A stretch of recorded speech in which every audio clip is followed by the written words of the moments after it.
Sometimes, if my goal is to make $10 billion, I'm done. Because I know I can't make it. So I can do something else.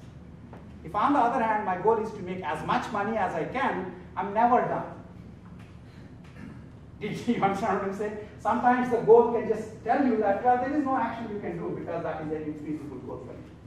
Okay, so that's about what makes the problem hard. In terms of architectures for intelligent agents, actually this is more of the course material, but I do want to say a little about it, just so that you have some idea of what aspects are needed to design these kinds of things, but probably I will go a little faster. So I'm trying to design an agent like this, and so here's my environment. And as I said, this guy has sensors and effectors. Sensors are coming, sensory information is coming in, effector information is going out. So the question is, what's in this box? That's what agent design is. Okay, the very first thing you have to understand is that there is this question of interpreting sensors.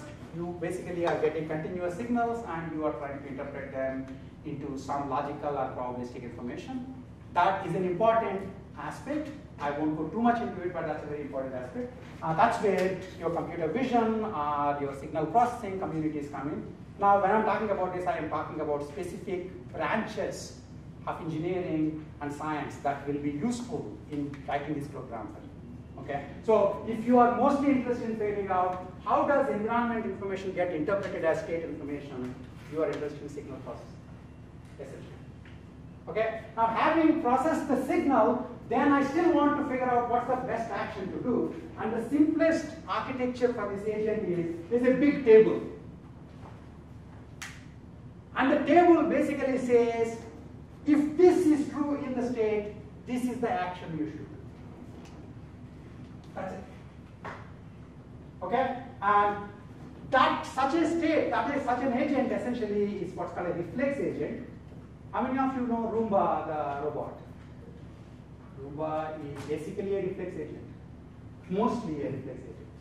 Now, even though Roombas sometimes seem to be taking cats from place to place on the YouTube videos, it's not because Roomba thought, let me give a ride to the cat. It's just basically the cat's Saturn. Okay. Mostly what a Roomba does is, if I hit something, I turn back. It's mostly reflexive. Okay? Which is why Roombas are easy to make, and which is why you can buy them for $200 in Costco. Okay?